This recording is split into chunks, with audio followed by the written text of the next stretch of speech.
tonight. Thanks, as always. Tim Russert, Andrea Mitchell here in the studio with us. And if this wasn't such a night of important political news, this next story, or the story after this one, could easily be our lead story. This has to do with the American economy, specifically one of the pillars of American industry, the so-called Big Three automakers in Detroit. Times are bad, very bad, we learned today at General Motors. The company announced it is closing 4 plants that make trucks as it trades a decade-long emphasis on big vehicles in for smaller ones.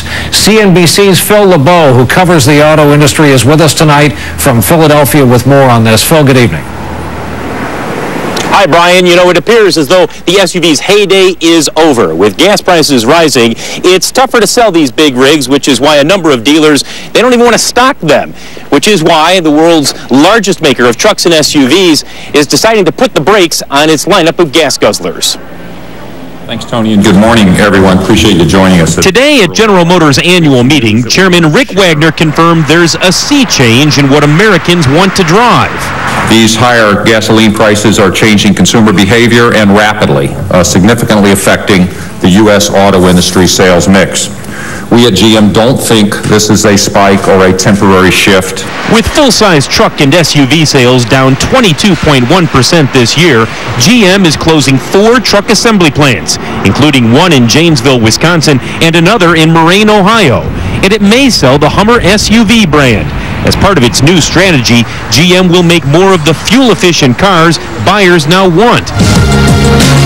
And it's given the green light to the Chevy Volt, an electric-powered car hitting showrooms in 2010. GM really needs to increase public's awareness of the types of vehicles that they have. Something like the Chevy Volt does that in a big way. GM and Ford are steering away from SUVs because high gas prices have made them unpopular.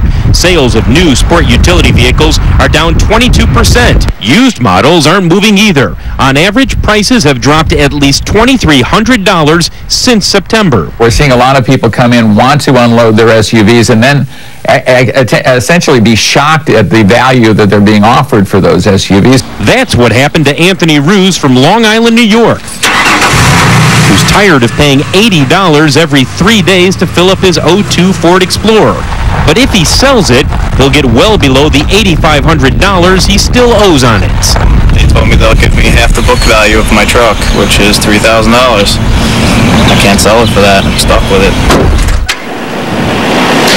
Those SUV buyers who do ultimately trade in for something else are increasingly moving into more fuel-efficient cars and crossover utility vehicles. In fact, last month, Brian, for the first time since 1991, a car, the Honda Civic, replaced a pickup truck as the best-selling vehicle in the U.S. Brian? That SUV market, Phil, is unbelievable. Phil LeBeau, who covers the car business for us and for CNBC. Phil, thanks for reporting tonight from Philadelphia.